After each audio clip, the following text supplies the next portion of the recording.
Hello, ladies and gentlemen, I hope you're all keeping well. This is yet another difficult video to make because of the subject matter. Now, if you don't have a strong constitution, I strongly suggest you don't watch this video, because many of the things we're going to be speaking about are quite distressing.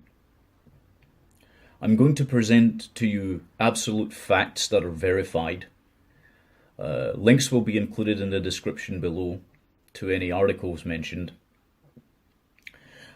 and you will see for yourself that what I'm telling you here is the absolute unadulterated truth. The information that I'm going to cover here is also the information that got Alexander Litvinenko killed. He was poisoned with polonium by Russian intelligence for the reasons we're going to speak about. The Russian intelligence agency, known as the SVR, the Sluzba Vneshny Razvedski, which is basically the former KGB, has been very heavily involved in making snuff movies and child porn and basically these kinds of materials. You'll have to excuse me because this is not an easy subject to cover, but it needs to be covered. Now, you won't hear anyone in the mainstream media talk about any of these things. The television media won't cover it. You'll never, ever, ever see this covered anywhere because of the implications. Namely that there have been, how can I put this? There have been British and American politicians that have had both real and tangential links to purchasing this material or with the actual activities themselves. And these politicians are on both sides of the aisle. So in America, the Democrats and Republicans alike have been involved in this. So it's an international pedophile ring, to put it bluntly. So the first article we're going to be looking at and referencing is a Guardian article that was published in 2000, the year 2000, October the 1st. British link to snuff videos. Britain is a key link in the biggest ever international investigation into the production and supply of pedophile snuff movies, in which children are murdered on film.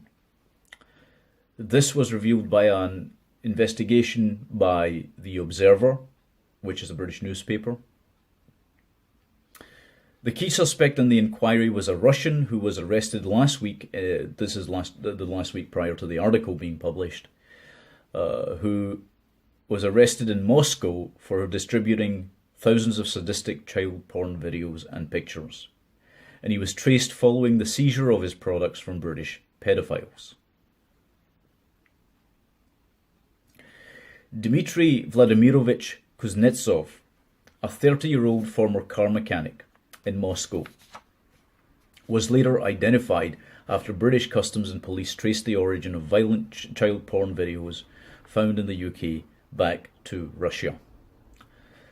Last week, again the last week prior to the publication of the article, Italian police seized 3,000 of Kuznetsov's videos on their way to clients in Italy, sparking an international hunt for pedophiles who have bought his products.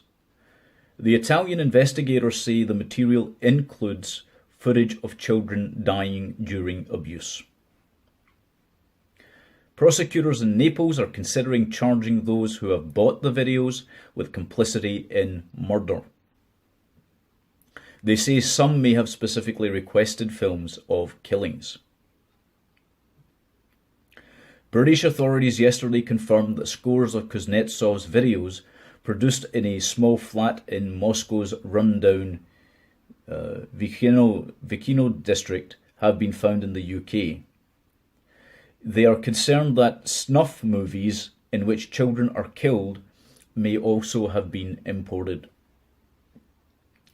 Around a dozen British men have already been arrested and charged with offences alleged to be connected to the Russian tapes.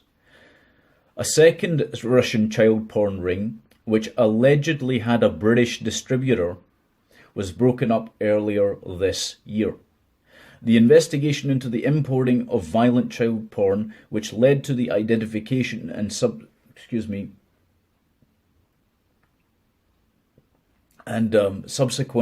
imprisonment of Kuznetsov, started about 15 months ago after customs seized material coming into the country. Since then, there have been dozens of other fines.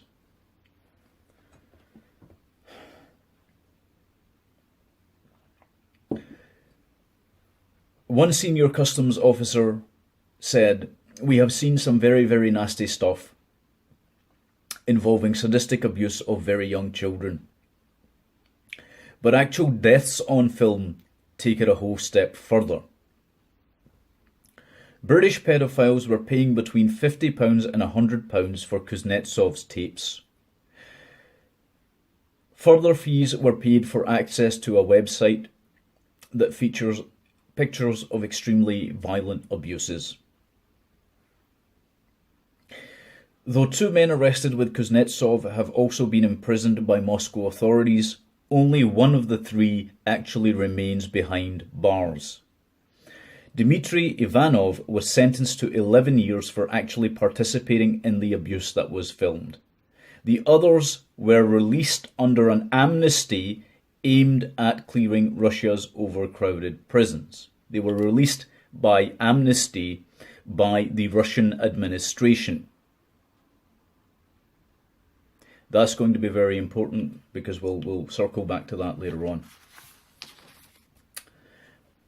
When officers of the Moscow Criminal Investigation Department raided Kuznetsov's flat, they found 2 boys in a makeshift studio. They seized a huge quantity of films and other pornographic material, as well as lists of clients in Italy, Germany, America, and Britain. Last week, Italian detectives moved in, following months of inquiries, and arrested 8 people. The police searched more than 600 homes and say they now have evidence against about 500 people. The next bit is quite important. Among the suspects were businessmen, public employees, and a university student. Several of them were also married with children of their own. Hundreds of people are also under investigation in Germany. The Russian videos, which had been ordered over the internet, were intercepted when they came into Italy by post, repackaged, and then delivered by undercover police officers. They cost between £300 and £4,000, depending on what type of film was ordered. Covert film of young children naked or undressing was known as a snipe video. The most appalling category was codenamed Necros Pedo, in which children were raped and tortured until they died. Police, excuse me, this is very hard to read. You'll have to bear with me. It's affecting me deeply on a personal level here. Police in Russia and the UK believe that Kuznetsov and his associates have been in business for more than 2 years, in which time they are believed to have recruited around 100 boys, aged between 9 and 15, to be filmed. Most of the children were rounded up from railway stations. A lot of them came from the suburbs or surrounding regions, and they were from deprived problem families, said Kirill Mazurin, who is a police spokesman. Usually when children like this arrive in the capital, they've got no idea where to go and hang around in the station. It's very easy to entice this kind of teenager with the promise of a warm bed or a trip to the cinema. Many were lured away from orphanages. Children are not locked in, said Mazurin. Anyone can come along and promise them a meal at McDonald's. It doesn't take any more than that. This is absolutely heartbreaking.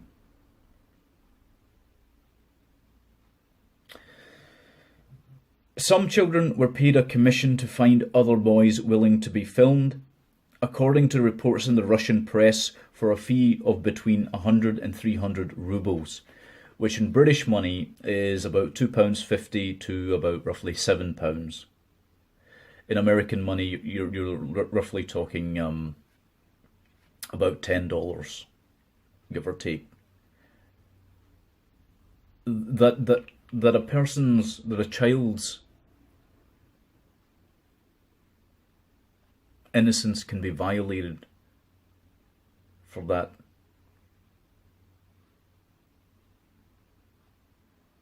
That is sickening. That is utterly sickening.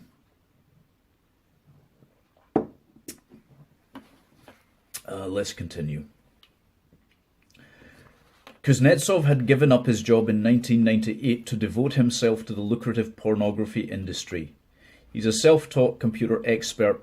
He was in the process of upgrading his equipment to allow him to email videos directly to clients when police raided him. Many customers repeatedly ordered videos from him. The Naples newspaper Il Mattino published a transcript of an alleged email exchange between a prospective client and the Russian vendors. "Promise me you're not ripping me off," says the Italian. "Relax," the Russian responds. "I can assure you this one really dies." The Italian says, "The last time I paid, I didn't get what I wanted." The Russian asks, "What did you want?" The Italian responds, "To see them die."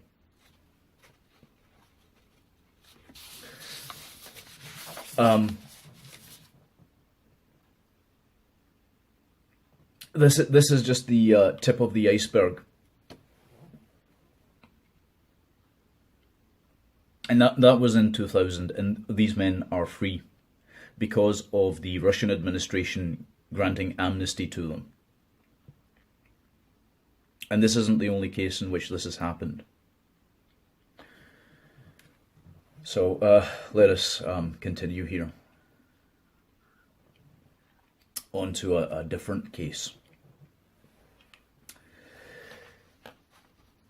Eternal Aphrodites, eternalaphrodites.com, also known as EA or ETFRO, based in Ukraine, was an online subscription service and photography studio that created thousands of photographic images of young teen and prepubescent girls and sold them via the internet from April of 2001 to February of 2002.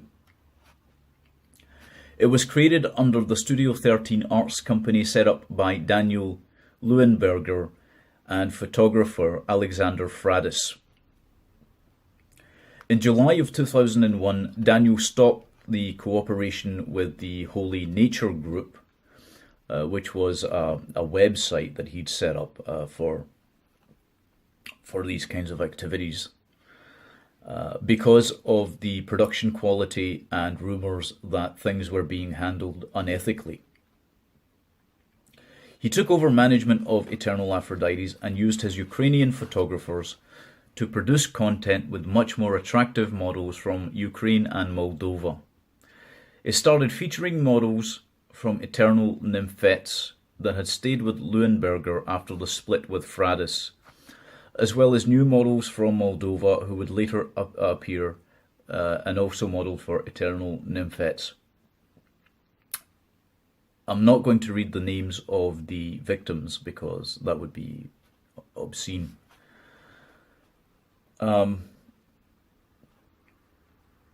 It has continued to be updated with new pictures of eternal nymphets until February 2002, when the website was shut down. Most of the photography took place on weekends, probably in Odessa when the girls were out of school. Leuenberger had an assistant driver and several photographers who assisted him with the photography and helped him maintain the website. The photo studio was located on Shishkin Street in Odessa, which was rented out by Daniel Leuenberger from a local resident. Leuenberger also rented an apartment on Ilf and Petrov Street. Leuenberger and Fradis were both under investigation from Ukrainian authorities, but the charges were brought and then dropped against Leuenberger on February 19th, 2003. So yet again, this is an instance in which, and we'll get into the nature of exactly what was going on here a little bit further with this particular instance. So again, we've got people who have been caught red-handed with absolute damning evidence of their crimes, but were released by the authorities on the say-so of the administration of Ukraine.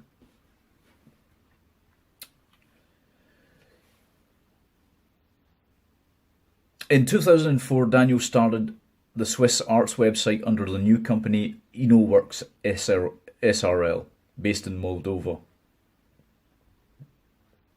In the summer of 2000, Leuenberger and Fradis met in Munich, Germany, along with the owners from the company Jucom AG, based in Switzerland.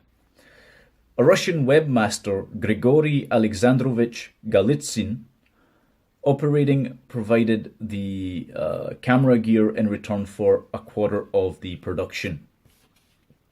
Underage Euro was also started by Alexander Fradis in May of 2001. Fradis is also known to have had sexual intercourse with several of the models and offered them use of drug substances. There was a criminal case in Germany against him for seduction of minors, as well as for pornography distribution, and he was searched by Munich police. This investigation failed, yet again, unsurprisingly, because multiple government agencies were involved but not cooperating with each other. That was the reason given, which deadlocked any investigation.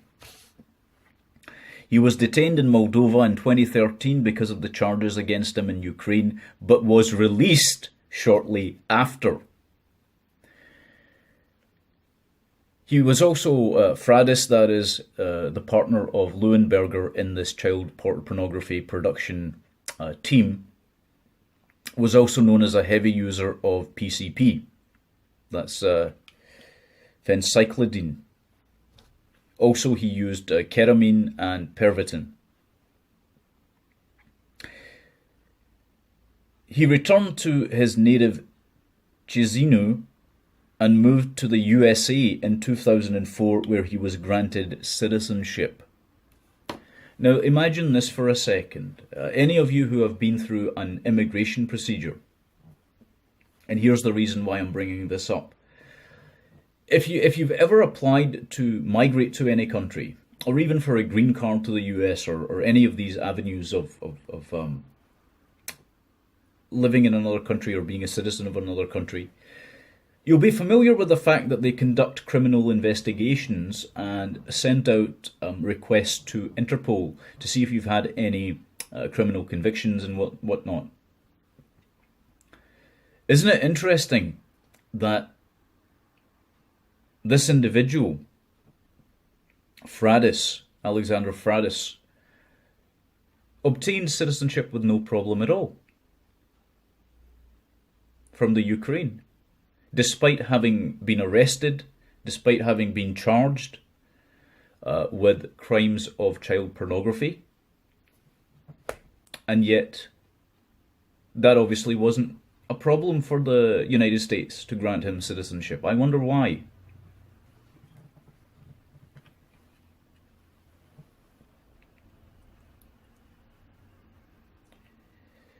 As for Grigory Galitsyn, also known as A. Obolensky, so he had another alias and other documents pertaining to that alias. He was born in 1957 in Rozdilna, Ukraine. His apartment doubled as a high-tech porn studio. His activities were largely unknown to his neighbours, though he was noted around Volgograd for his expensive lifestyle. On September 17th, 2006, Galitsyn and his wife Irina Alexandrovna Pischazova were arrested in Volgograd, accused of violating Russian Criminal Code Article 133, which is coercion through blackmail to commit a sexual act, and Article 242.1, manufacturing and dissemination of materials or objects containing pornographic images of minors. On October 26th, he petitioned the Russian President Vladimir Putin to intervene on his behalf. Galitsyn and his wife were released from prison in early 2009. Magically, all of these offenders are released by those administrations. Now, in British intelligence, dossiers are kept, which is part of the reason why I have access to this information. You never hear it in the media. Nobody talks about any of this. Nobody's going to talk about it, especially in Russia, because if you do it in Russia, you get a bullet to the head. Or even here in the UK, obviously, when Litvinenko defected, he was still poisoned with polonium. So one is not completely safe in regards to these things when exposing them. And there's a reason behind that, because the levels of government that are involved in this, in the Russian government, reach the very top. And one of the ways that the SVR or the KGB works when it comes to these scenarios is that they set up a system of prostitution rings. There's no other way to put it. Prostitution rings. And those include child prostitution. Okay? So when an American diplomat or a British diplomat or somebody of notoriety who the other country or state wants to turn visits their country, they are shown these prostitution dens, and if those don't satisfy their needs, they're taken to something called a lockbox. Lockbox have been operational since the late 70s, I think, at least in China and then in Russia. They started in Shanghai, and later on you find that they spread throughout East Asia, and then eventually the Russians started using them as well. And this is a means to blackmail and to force politicians or intelligence officers to do their bidding and to become double agents and to do, and the reason behind this is basically just because obviously blackmail is an effective tool, which is part of the reason why they keep these things running. And I guess the point of all of this is that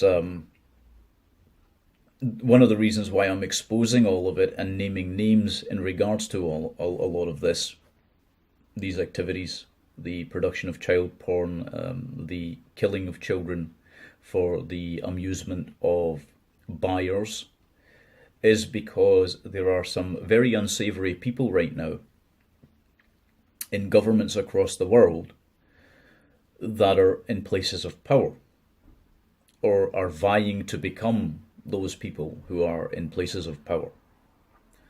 We can't allow that. We have to expose people like that because otherwise they become susceptible to blackmail by foreign enemies or foreign countries, right? You see, when you take an oath of office, you take that oath to defend your country from enemies foreign and domestic. I took that oath not even 15 years ago, it was about 18 years ago. I've since left, but when you take those oaths, you take it to defend your country. And what do we mean by the country? We mean the people. Okay, you're defending your people, not the government, not the state, but the people from attacks, foreign and domestic, or threats, foreign and domestic. This is the reason why I'm making this video, and this is God knows, this is a horrible, horrible subject to have to cover. But if I don't do it, nobody else is going to do it. You see, this is part of the problem. These child abuse rings exist everywhere. These same lockbox mechanisms exist everywhere. Saudi Arabia in particular makes a lot of use of them. And they're very effective for that reason. They usually operate them out of shipping containers and yachts and whatnot, but that's neither here nor there. The point, I don't want to go into too much about this because it's upsetting, but the point being that I'm being privy to a lot of this information, I felt I had to present it to yourselves.